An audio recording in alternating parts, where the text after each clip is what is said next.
Está integrado por Irina Hauser, que todavía no ha llegado, de Página 12 y C5N, Cecilia González, corresponsal de Notimex, autora de Narcosur, entre otros, Emilio Ruchansky, periodista de TV Pública, revista THC, autor de Un Mundo con Drogas, Fernando Soriano, de Infoae y C5N, y modera y comenta Ana Weinman, de América 24 y Radio LED.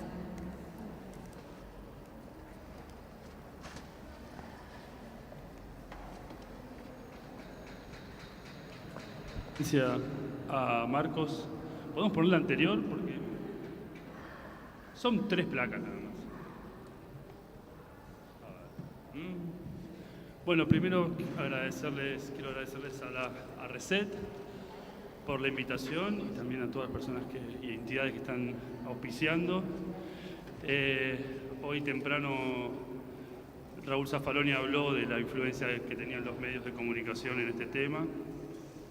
Creo que es indisimulable que nosotros somos parte del problema hoy en día y no parte de la solución. Primero por la estigmatización que hacemos constantemente de los usuarios y usuarias de drogas. Segundo, porque las cifras que tiene la Defensoría del Público indican que la mayor parte, creo que más del 80% de lo que se ve en televisión, sobre todo, cuando se habla de drogas, es policiales, no es salud, no es, sociales, sociedad, sino simplemente policiales.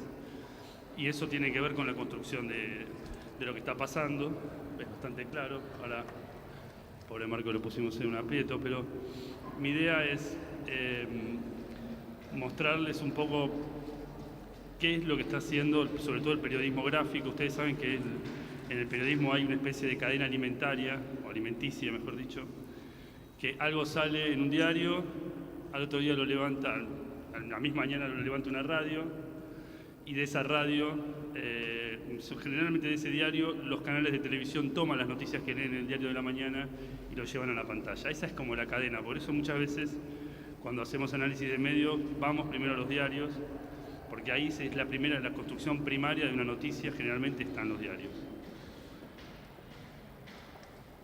Marcos.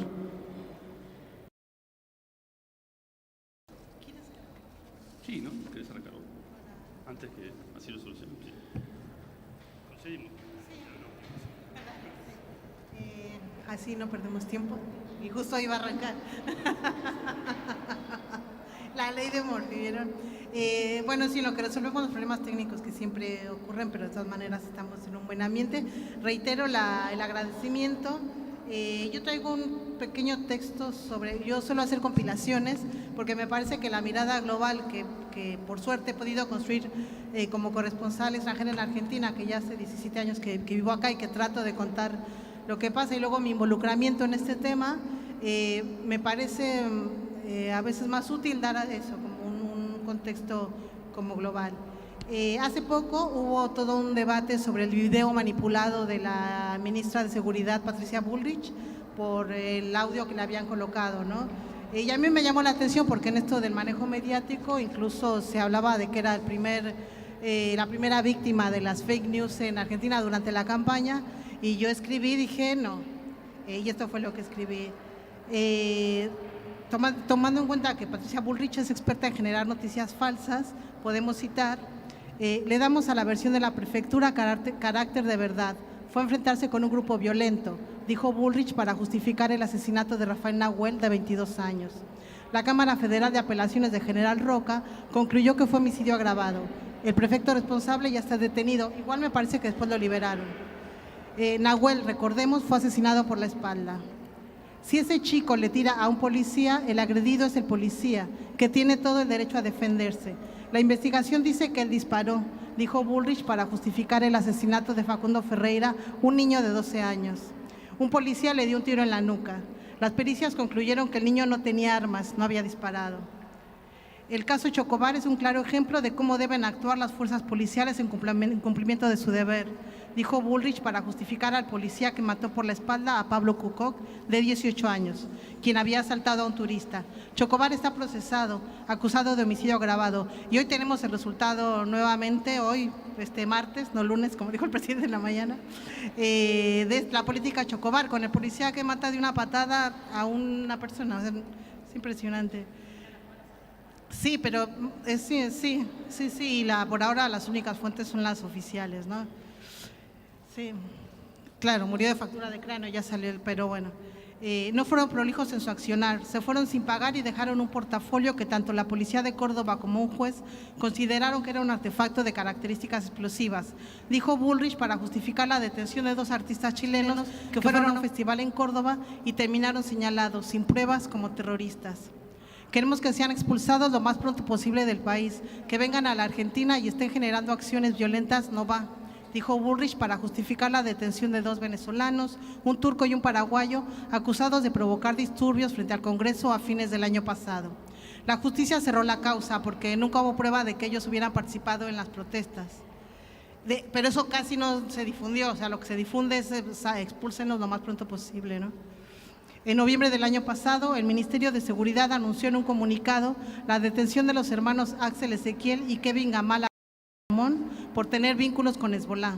Los acusaron de terrorismo y de tener un arsenal inexistente.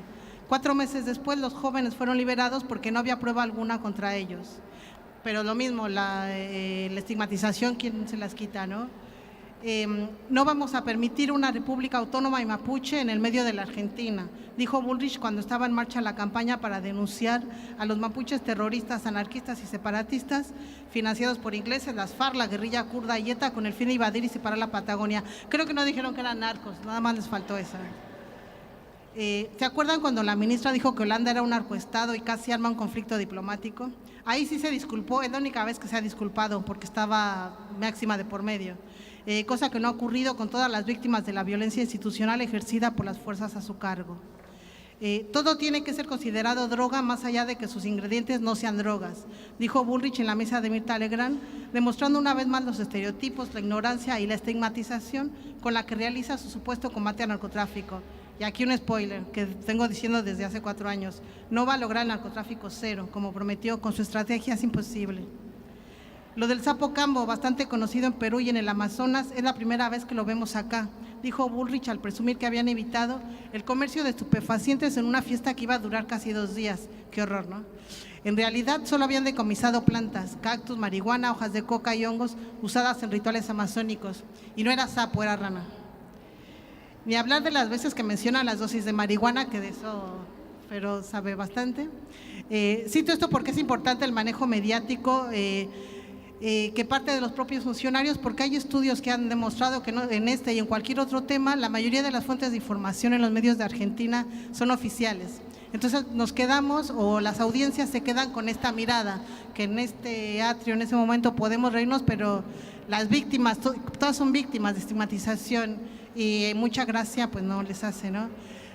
Y también después de este mini resumen, yo lo que trato es de pasar a la propuesta, porque ¿qué hacemos con todo esto, no? Y nosotros que somos periodistas tenemos una responsabilidad primaria, pero yo sí creo que en Argentina tenemos que impulsar, también lo hago en México, pero bueno, yo vivo acá, talleres de formación, porque muchas veces muchos colegas no son malintencionados, es solamente que para saber sobre políticas de drogas, como cualquier otro tema, pues hay que estudiar y sí hay que ir compartiendo conocimiento. A mí me parece sumamente importante que empecemos a generar espacios de formación sobre este tema, porque eso es lo que a la larga va a repercutir en otro tipo de tratamientos. Es como las editoras de género que ya están entrando de a poco en varios medios de comunicación. Eso es sumamente importante como para cambiar los puntos de vista.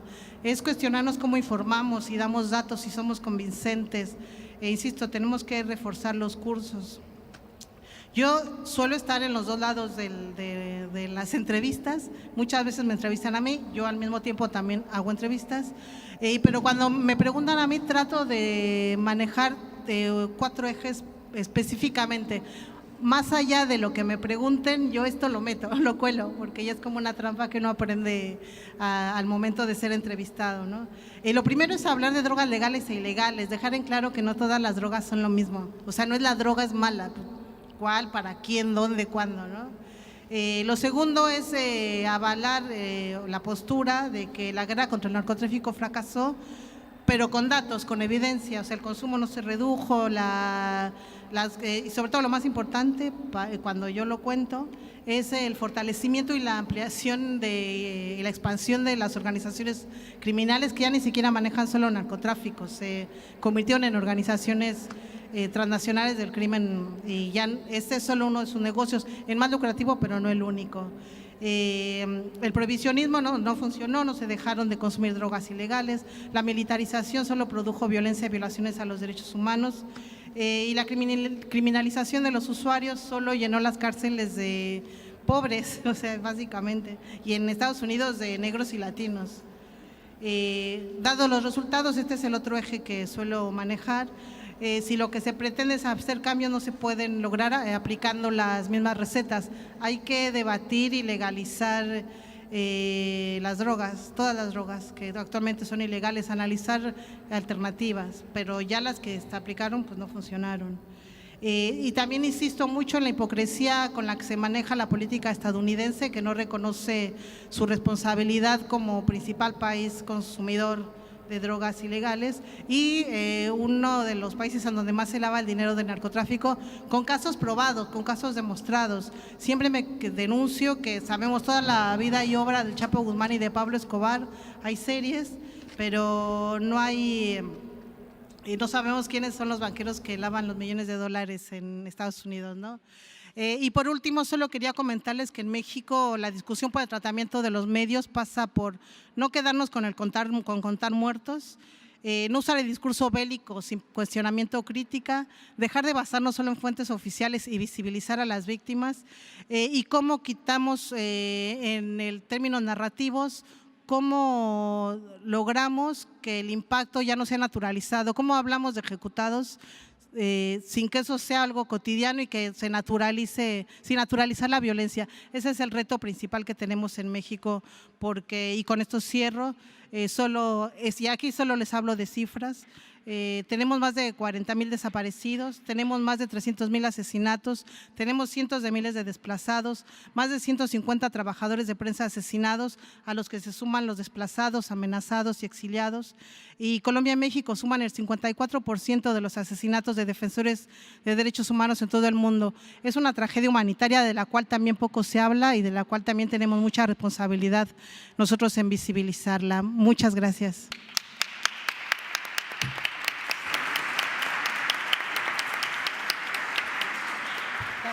Bueno, me falta una, pero se las voy a decir.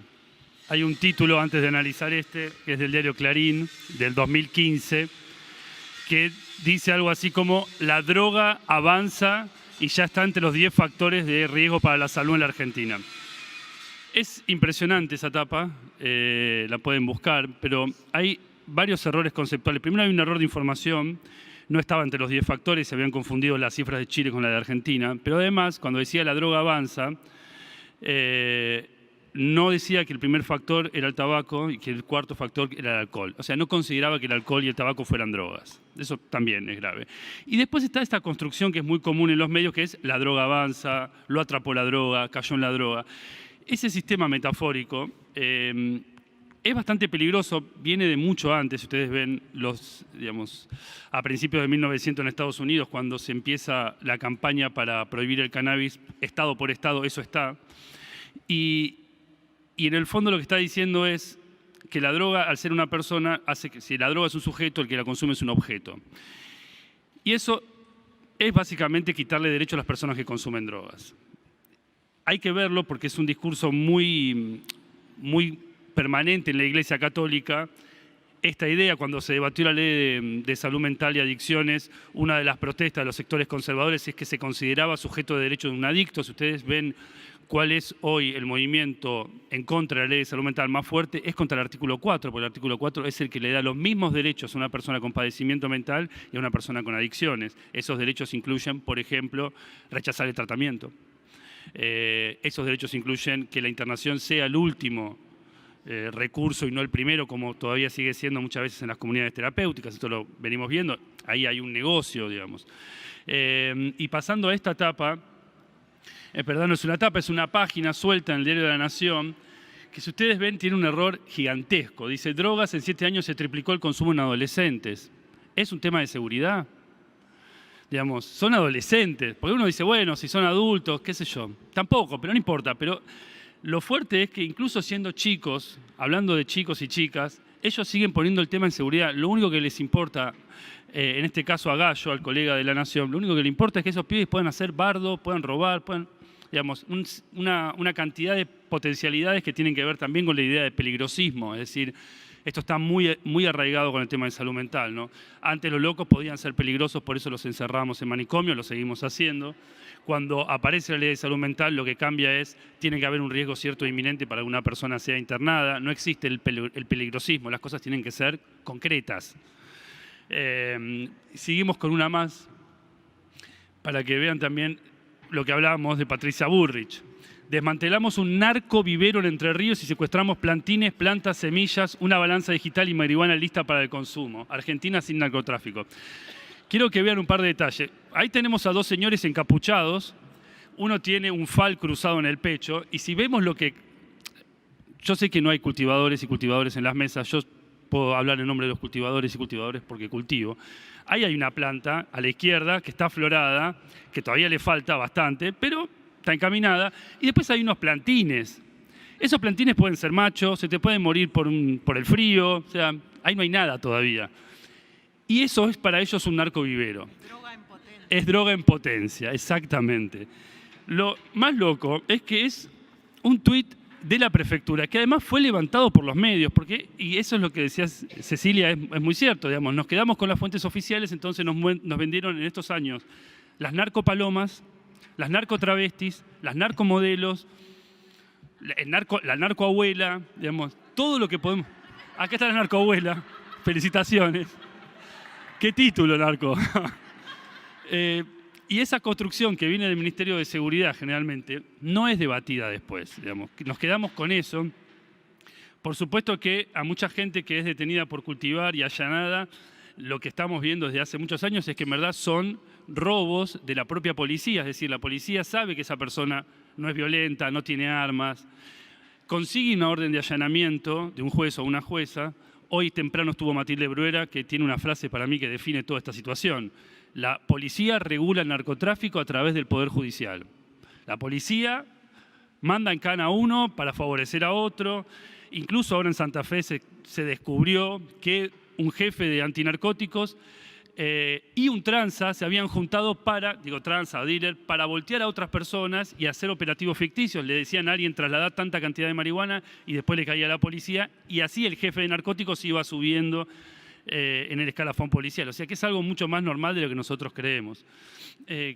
Insisto con este tema, cuando van a allanar a un cultivador o una cultivadora, lo que suele haber es un robo. Es decir, la policía va, no está Mati Faray, estuvo hace un rato, pero Mati Faray cuando lo allanaron, él tuvo que pedirle a la policía que le dejara la plata para pagar el alquiler. O sea, la policía le estaba robando los ahorros, 11.000 pesos acá.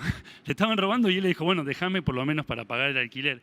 La policía sabe, no solamente cumple órdenes. Cada vez que logran allanar, porque para ellos es un logro, lo que van es básicamente a robar a esa persona con una orden de allanamiento. Y una vez que terminan de robarle, le sacan las plantas y se van. Después viene lo que se conoce en el mundo de la jerga judicial como te empapelaron, que es un largo trayecto por el cual tenés vos que demostrar que sos inocente, algo que acá no se planteó, pero la ley de drogas invierte la carga en todo sentido. Nosotros tenemos que demostrar que somos consumidores. Tenemos una figura que se llama tenencia simple, que mantiene penas de 1 a 6 años, es decir, que son penas que pueden involucrar prisión efectiva, que es el delito, siempre lo digo, de sacar a pasear falopa. O sea, no la vendés, no la consumís, ¿qué haces con eso? Y la saqué a pasear. Ese sería el delito, porque digamos, si no consumís y no vendés, ¿qué tipo de acción sería?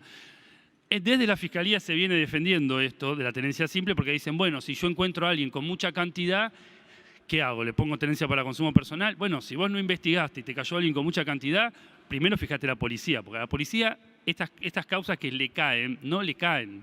Nosotros sabemos que son causas que ellos arman.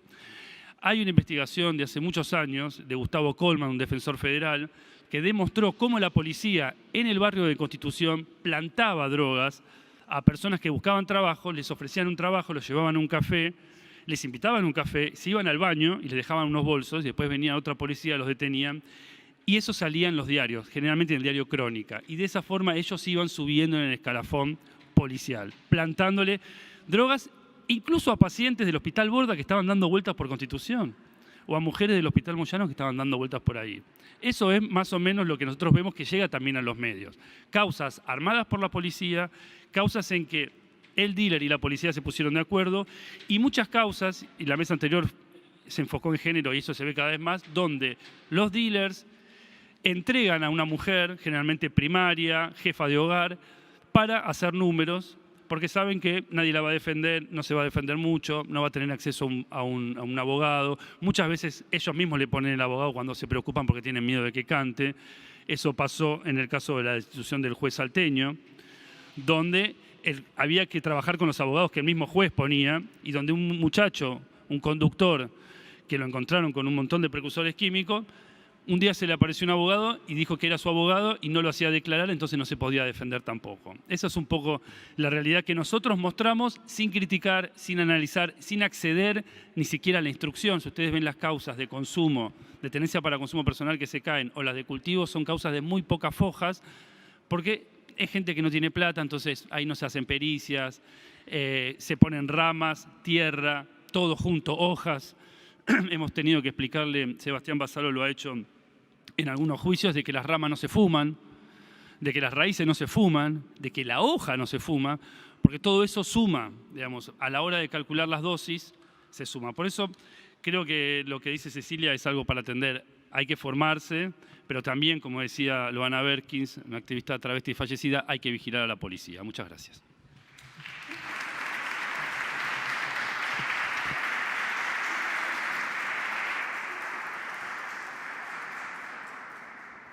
Bueno, buenas tardes. Gracias por la invitación. Está bueno que estos temas se toquen en este lugar donde, en definitiva, nunca se toca la ley, pero por lo menos estamos pudiendo tocar este tema. Algunas cosas de las que tenía pensada decirlas, ya sabía que las iban a decir Cecilia y Emilio, porque es una costumbre. Igual no pensé en otras. Así que por ahí soy un poco repetitivo, pero está bueno a veces insistir con algunas ideas. Hace un rato lo escuchaba a Zaffaroni, que hablaba que dijo algo que para los periodistas no es nuevo, pero es esto de que las fake news no son un invento de la actualidad, quizás están potenciadas por la actualidad, pero existen desde siempre. Y, por ejemplo, el estigma sobre la planta de marihuana, la prohibición, fue sostenida básicamente por las fake news de principios del siglo XX. De hecho, por un magnate de los medios de aquella época, es que se propagaron las ideas de la planta como una fábrica de tontos, criminales, vagos, ¿no? Hay un famoso título que era algo así como...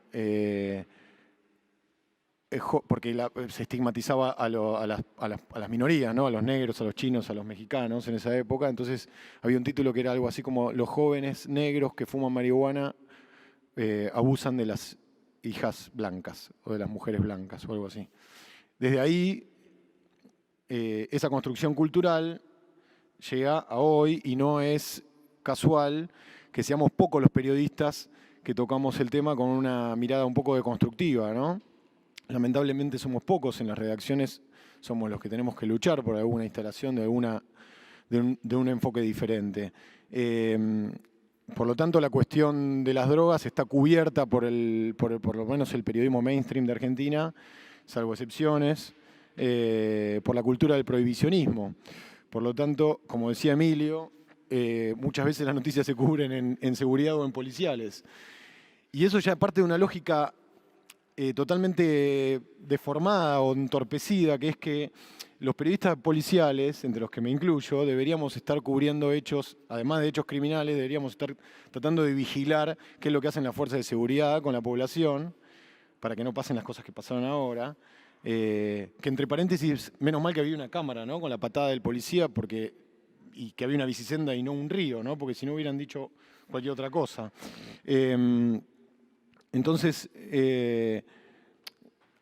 lo que falta es eso, una mirada diferente de la cultura del prohibicionismo, periodistas que aborden esto también teniendo en cuenta que el origen de la ley de drogas es la salud pública y no detener y estigmatizar a los consumidores. Yo sabía que hoy Emilio iba a hablar de la droga como objeto, entonces me reía porque me acordé de la tapa trágica de Clarín de la crisis causó 2 nuevas muertes, y es el mismo método de poner a la droga como, o sea, la crisis causa nuevas muertes, la droga genera, o el dólar ahora, ¿no?, como si no existieran los seres humanos que determinan esas condiciones, y en el caso de las sustancias o de las drogas, los problemas no son las drogas, son las personas en todo caso. Me parece que esa es la ausencia de mirada dentro de los medios. Falta, como decía también Cecilia, y como se está empezando a hacer ahora con las cuestiones de género, faltan cursos, faltan miradas que formen a los nuevos periodistas y a los viejos también sobre un abordaje diferente. Los allanamientos, las incautaciones, se cubren como actos heroicos, sin la profundidad de reflexionar qué hay detrás quizás de ese allanamiento, ¿no?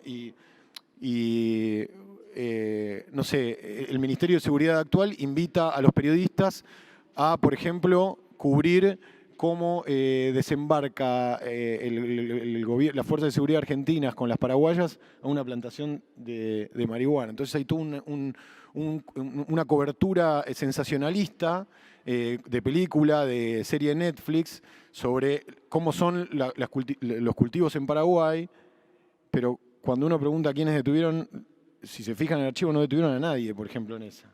No hay un solo detenido, es simplemente una puesta en escena, no sé, para mostrar a la ministra con una planta de marihuana, que dicho sea de paso, le quedaba muy bonita. Entonces, digamos, falta un abordaje crítico.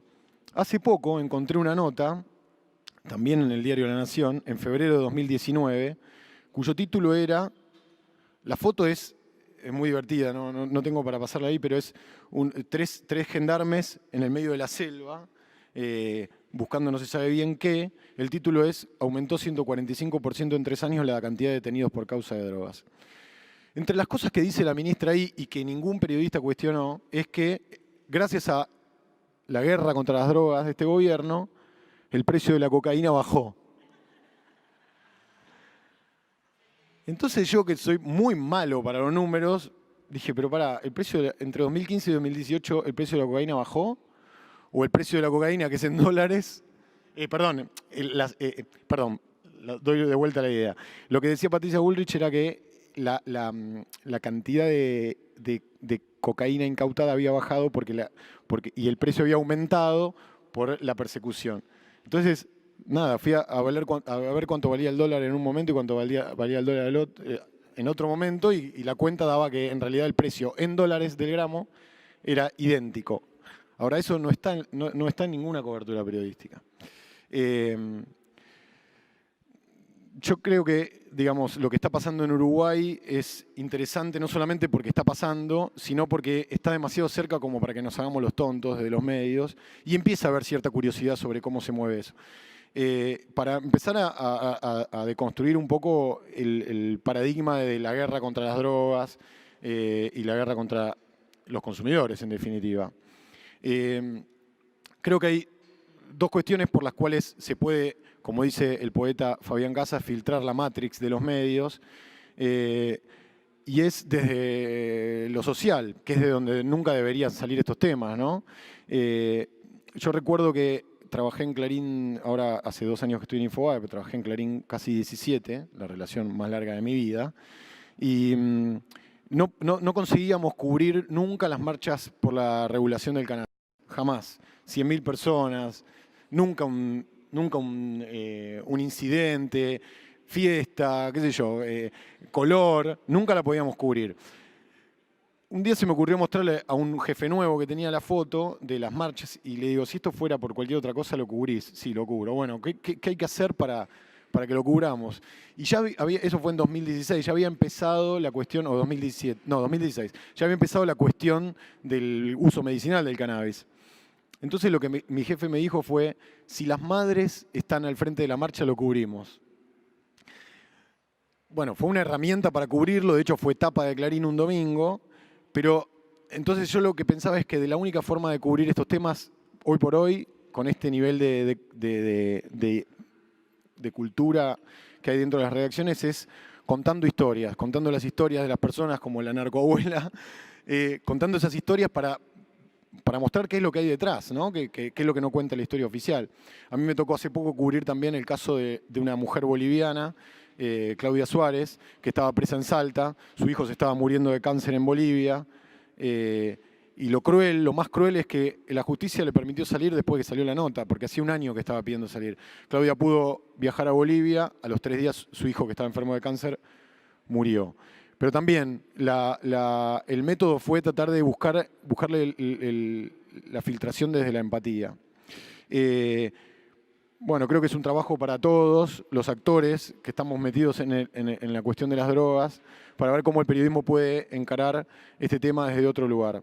Y para terminar, creo que es clave, y a veces lo venimos diciendo nosotros también, la relación con las fuentes. Acá hay actores del sistema judicial, y creo que el vínculo que nosotros los periodistas que cubrimos este tema, el vínculo que deberíamos tener con, sobre todo los defensores oficiales, pero también con los jueces y los fiscales, es muy importante para que podamos empezar a contar estas historias, al menos desde la empatía, para poder empezar a cambiar este paradigma persecutorio y estigmatizador.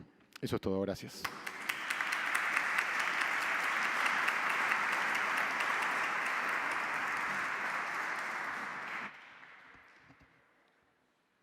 Bueno, buenas tardes. Muchas gracias por esta invitación.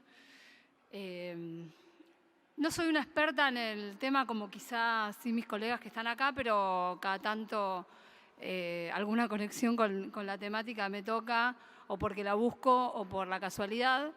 Uno de los temas que vengo escribiendo hace muchos años tienen que ver con lo que pasa en la Corte Suprema, que en este caso es nada menos parte de lo que nos convoca, porque el fallo Arriola fue justamente una producción de la Corte anterior, no de la Corte que tenemos ahora. Y el momento en que se gestó ese fallo, del que les voy a contar algunas cosas, también tiene algunos bloopers y muestra un poco cómo la fake news o la manipulación de la información muchas veces nace desde los propios actores judiciales, y en este caso desde los propios actores judiciales que engendraron un fallo tan importante como este, ¿no? Que es un fallo que, como muchas de las cosas que hizo aquella corte, vino a romper con una vieja escuela, vino a intentar romper un paradigma, a instalar algo distinto, pero con cierta culpa, ¿no? ¿Qué pasó en ese momento? La Corte de ese entonces, estamos hablando del año 2009, hace 10 años, ustedes saben que en ese momento estaba Raúl Zaffaroni, que estuvo hablando aquí. Esa Corte también estaba integrada por Enrique Petracchi, que falleció, y fueron, les diría, las 2 personas que más intentaron mover este tema en esa época, porque vieron la oportunidad, porque era una Corte que se perfilaba como una Corte ampliadora de derechos, que podía revertir aquello que había sembrado la mayoría automática menemista, destruyendo el famoso caso Basterrica, ¿no? Y empezaron a buscar algún caso con alguna resistencia de sus compañeros, que primero decían, no, mejor busquemos algún caso de gente que haya estado consumiendo marihuana dentro de una casa. Entonces, por lo menos queda claro que es el ámbito privado, y sí, si la policía los agarró, sí estaba violando la privacidad.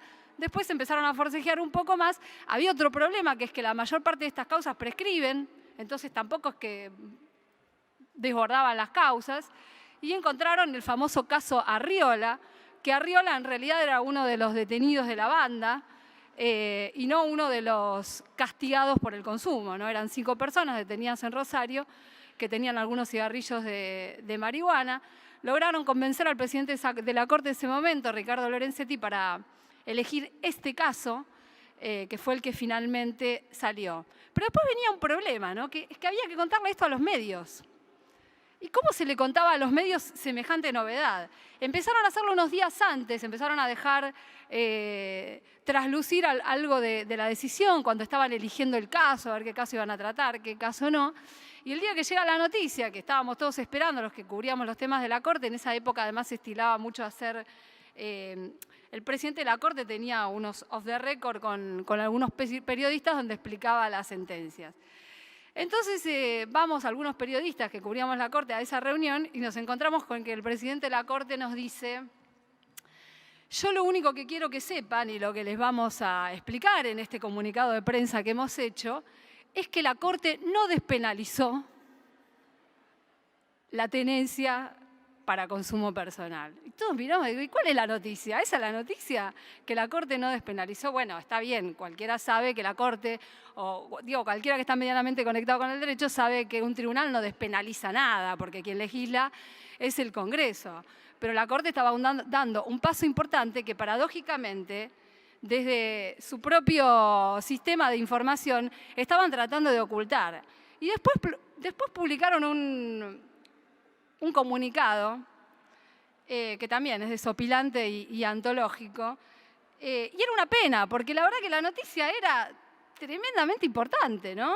Y publicaron en el Centro de Información Judicial, quizás saben de qué se trata, es como la agencia de noticias del Poder Judicial, que se convirtió en una fuente de materia prima de muchos de los periodistas que cubrimos estas cosas, muy importante, pero que claro, también hace sus maniobras informativas. Y el Centro de Información Judicial publicó, como si fuera una noticia, la Corte no ordenó la despenalización general del consumo de marihuana. Lo cual tenía 2 problemas. ¿Entienden lo que les estoy diciendo? O sea, tenía 2 problemas. No solo, hablar que no despenalizó era una pavada atómica, y además que decía no despenalizó el consumo de marihuana. Porque claro, el caso se trataba de un caso de marihuana, pero el fallo Arriola no hacía referencia a ninguna droga en particular. Cuando se declaraba la inconstitucionalidad del artículo de ley que castigaba la tenencia para consumo personal, que es lo que hizo la Corte, no decía para la marihuana. No especificaba nada, lo cual era un problema era un problema de culpa que tenían los jueces de ese momento, que además, hay que decirlo, que habían sido bastante presionados por distintos estamentos del poder y particularmente por la Iglesia en ese momento. Cada 2 por 3 recibían la visita de alguien diciendo, ustedes van a hacer esto, están todos locos, fíjense cómo lo cuentan. Bueno, y lo contaron de esta manera.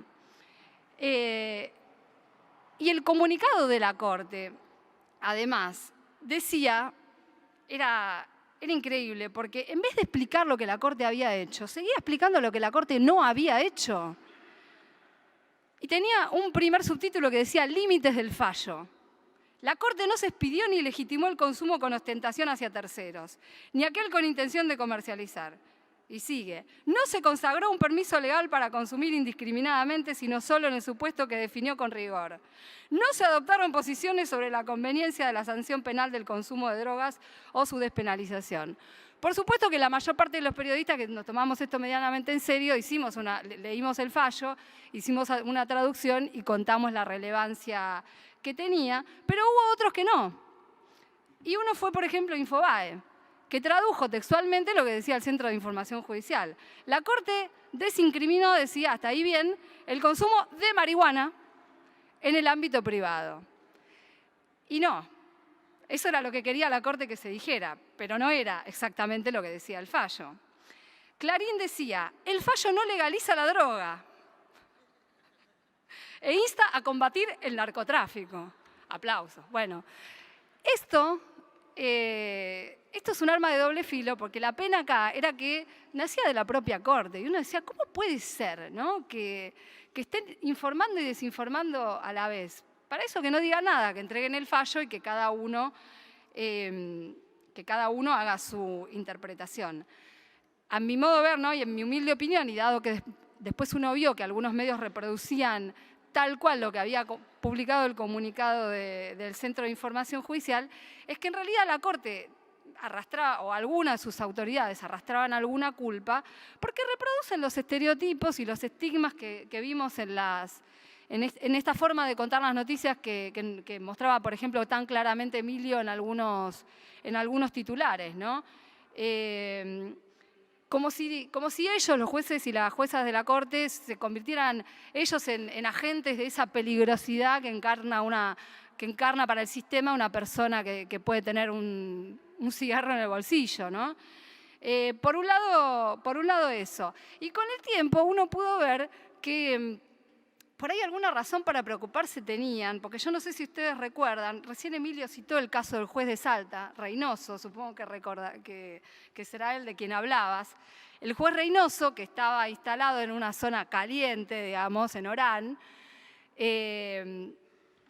la Corte Suprema hizo todo un proceso, digamos, en la década, o sea, desde que asumieron los jueces de la Corte renovada en el 2004, hizo todo un proceso muy interesante de ampliar derechos hasta un determinado momento en que algunos empezaron a ver que mejor era posicionarse de manera contraria al poder político, ¿no? Y el que lideró mucho ese proceso fue el expresidente Ricardo Lorenzetti. Y Lorenzetti, en medio de ese reposicionamiento que hizo, una de las cosas que inventó fue una comisión antidrogas.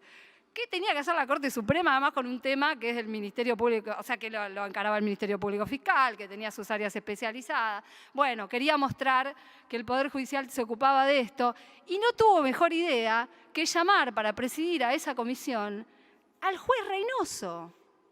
Porque creía que porque el señor estaba instalado en Orán y le había vendido que tenía un gran conocimiento de toda la problemática de la zona, era la persona idónea. A los pocos días lo detuvieron a Reynoso y Reynoso fue condenado finalmente a 13 años de cárcel. Esto, bueno, para mostrar un poco también los juegos y el entramado que se produce dentro del propio sistema de justicia cuando asume estas cuestiones. El otro tema es que, como ustedes saben y como se aparecen múltiples informes, después del fallo Arriola no es que automáticamente todos los tribunales acataron lo que decía el fallo Arriola, y menos la fuerza de seguridad, porque tampoco Arriola estableció nada de que tenían que hacer la fuerza de seguridad. Entonces la policía sigue al día de hoy haciendo lo que quiere y las estadísticas siguen mostrando que más del 50% de las causas que tramitan en el Fuero Federal son por tenencia para consumo. Y es una enormidad. Y en esto, hay que decir, la Corte cumplió con su parte buena, pero tampoco militó esa sentencia ni después fue dando nuevas pautas para su aplicación en todos los tribunales. Al contrario, de alguna manera también reprodujo algunos de los prejuicios y de los estigmas alrededor de eso. Por eso, bueno, me quedo también con lo que decía Emilio, hay que mirar mucho a la fuerza de seguridad, pero también hay que mirar a los jueces y juezas y el mensaje que sale desde sus estrados, ¿no? Muchas gracias.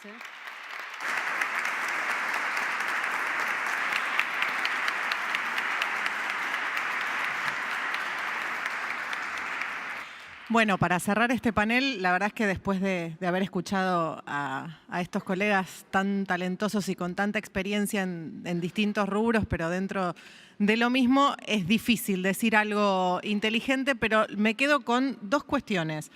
Una que tiene que ver con, vos, Cecilia, proponías que los periodistas nos formáramos.